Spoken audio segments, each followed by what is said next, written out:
Hello guys and welcome back to the channel. Now guys, like her or loathe her, Aisha Buhari is doing her best, especially given the precarious position she finds herself in and also given the sort of culture that she comes from. She is, given these circumstances, doing her best. So with that guys, I bring you this. Aisha Buhari says bad people took over Nigeria from Buhari. So that's the headline. Aisha says bad people took over Nigeria from Buhari. So now let's see now what this lady has to say this time around. The first lady, Aisha Buhari, has said that bad people have taken over the country from her husband, President Muhammadu Buhari. Aisha reportedly made this known in a phone-in interview on television Continental TVC's Journalist Hangout program on Thursday, positing that it is unacceptable that those at the helms of affairs have chosen to keep mute in the face of tyranny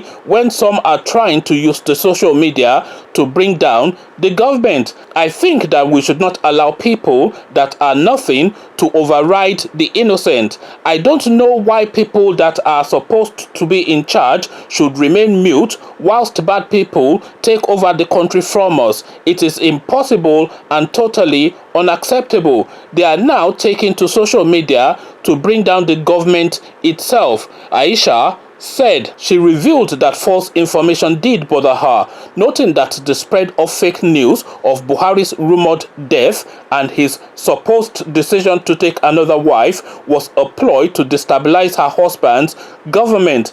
I didn't take it seriously because even my husband didn't know what was happening. Both of us didn't know what was happening. They just decided to bombard social media with it. So I'm assuming this is to do with the second wife and of course not the rumored death.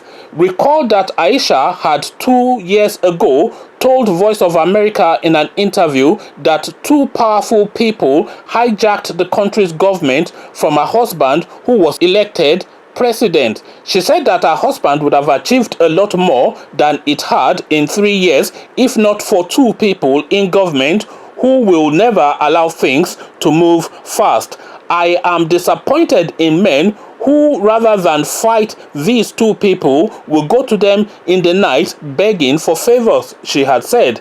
The First Lady, whose last comments rebuked state governors for not performing to expectation, also accused presidential aides and other government officials of ignoring issues they should respond to and focusing on things that the president has no business in. Whenever they, the presidential aides that is, are supposed to take action against the offenders, or to take action, or to take charge, or to be in control, or to caution people, they keep mute, she said. But when it comes to unnecessary things, people start talking of the presidency. A typical example is what happened after the election in Bayelsa State, when the PDP came out and said they would suspend His Excellency Goodluck Jonathan, the former president, for doing wrong or something like that. I have seen no reason the presidency should come out and say that they were shocked to hear that. Is it their business? Are they the PDP members? Is former President Jonathan a member of our party?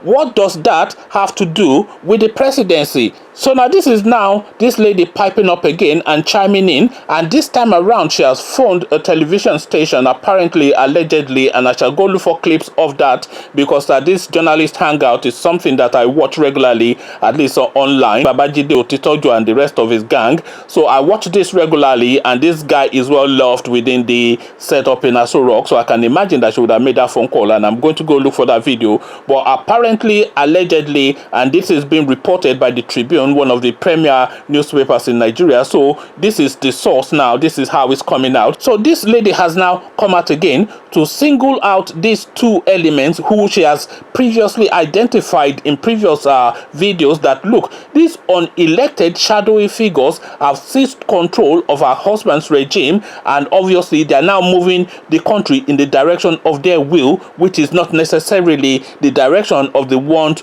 or the best interest of the Nigerian people. This is what she's effectively saying. And of course, we saw video clips of the Daura family, the daughters of the Daura guy, harassing her and embarrassing her in Aso Rock. So already we see where the clouds are gathering in that sort of comment, and we see the two elements that she's really identifying. If we are naming names, we're saying Daura and Abakwari. This is really who I personally think she's talking about, and who the generality of Nigeria feels she's talking about. So these two elements now have hijacked the presidency of Malam Buhari, of course, a docile man who is very elderly and doesn't really know what is going on in most instances. But this lady now, she's doing the best she can, but as I said, she's limited and stifled both by her culture and her position within her husband's household. So she is doing the best that she can to alert sometimes and say, look, this is not right, and I am saying that this is not right now. So when the time does come, when people are being asked to come and account, you will recall that I always draw attention to this. Conversations in the comment section. There is something rotten in the state of Denmark. This is what the First Lady of Nigeria is saying. What says you? Come share thoughts, but before you come share those thoughts, click on the red subscribe button so it turns grey. The bell button notifies you every time I drop a new video. Then come tell me what you're making of what this Aisha Buhari lady is saying in the comment section. So I'll leave you here. Join you in the comment section, but here I say peace.